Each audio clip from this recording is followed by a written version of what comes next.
Shalom Bapak Ibu Saudara yang dikasihi Tuhan, apa kabar? Kita bertemu lagi di Go Sharing Live yang selalu tayang di setiap Rabu pertama dan ketiga setiap bulannya jam 10 pagi di YouTube-nya Go Bogor di Go Bogor Online Service. Hari ini bersama saya Santo, saya akan bagikan satu sharing yang berjudul Bangun dan Bangkit. Bangun dan Bangkit. Bapak Ibu Saudara, hari-hari ini kita tahu sama tahu bahwa gejolak perang di dunia ini sudah semakin memanas. Itu membuktikan bahwa kedatangan Tuhan akan terjadi sebentar lagi.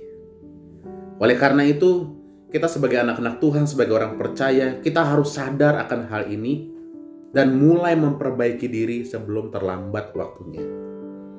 Karena itu penting sekali untuk kita bisa bangun dan bangkit di dalam kerohanian kita.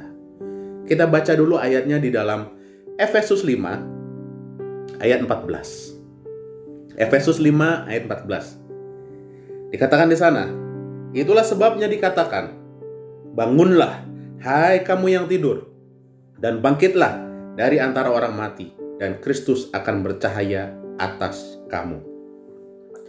Dua kata yang menarik yaitu bangun dan bangkit adalah dua kata yang berbeda.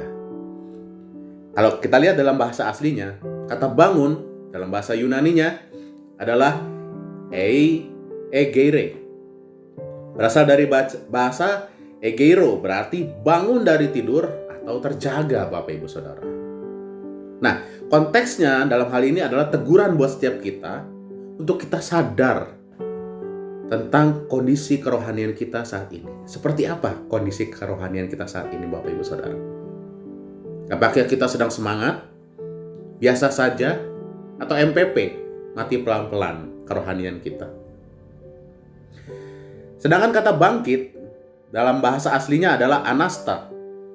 Berasal dari kata anistemi, berarti berdiri kembali dan bangkit dari antara orang mati. Ini melambangkan apa, Bapak Ibu Saudara?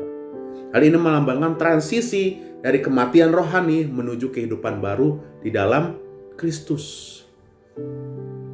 Jadi, mungkin di antara kita ada yang sudah lama mati rohaninya. Karena itu pesan saya hari ini, mari kita bangun dan bangkit dari kematian rohanimu.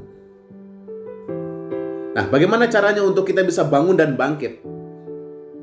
Kalau kita baca ayat di bawahnya, yang pertama yang harus kita lakukan adalah hidup arif.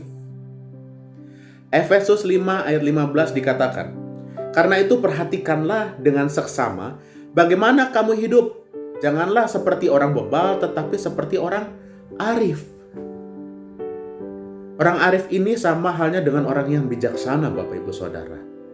Artinya, orang yang bijaksana itu cirinya mudah dibentuk, mudah dikasih tahu apa yang benar dan yang salah. Dan lakukan hal yang benar, tentunya dalam hal ini lakukan hal yang sesuai dengan apa yang firman Tuhan katakan. Mulailah kita bertobat dari dosa-dosa yang mungkin saat ini kita masih lakukan, Bapak Ibu Saudara. Karena mungkin saja dosa ini hanya Anda dan Tuhan sendiri saja yang tahu. Karena itu penting sekali mulai hidup arif, bertobat, dan mulai hidup benar. Yang kedua, bagaimana caranya? Yaitu pergunakan waktu yang ada. Efesus 5 ayat 16 dikatakan, dan pergunakanlah waktu yang ada, karena hari-hari ini adalah jahat. Kenapa dikatakan jahat? Karena hari-hari ini selalu mendistract kita untuk keluar dari fokus kita kepada Tuhan. Berapa banyak kita sering menyediakan waktu untuk sosial media, handphone, game, dan hal-hal yang lain di luar firman Tuhan, dan kita terdistract kepada hal-hal itu. Karena itu mulailah untuk kita mulai memperhatikan hidup kita, lalu kita perhatikan orang-orang di sekitar kita, mulailah layani Tuhan, mulai dari keluarga kita, anak-anak kita, komsel kita, lingkungan pekerjaan kita. Ingatkan terus tentang pentingnya baca firman, berdoa, mesbah keluarga, beribadah, dan melayani. Itu sangat penting, Bapak Ibu Saudara. Dan yang ketiga, bagaimana caranya untuk kita bisa bangun dan bangkit adalah kita bisa mengerti kehendak Tuhan. Ini adalah goalnya kita. Efesus 5:17 dikatakan, sebab itu janganlah kamu bodoh, tetapi usahakanlah supaya kamu mengerti kehendak Tuhan. Dengan kita melakukan poin 1 dan 2 tadi, setidaknya kita bisa belajar untuk kita bisa mengerti dan melakukan apa yang menjadi kehendak Tuhan dalam kehidupan kita. Mari, persiapkanlah hidup kita mulai hari ini sebelum terlambat waktunya. Karena Tuhan akan segera datang. Bangun dan bangkitlah dan menjadi terang bagi Kristus, bagi orang-orang di sekitarmu. Tuhan Yesus memberkati kita semua. God bless you.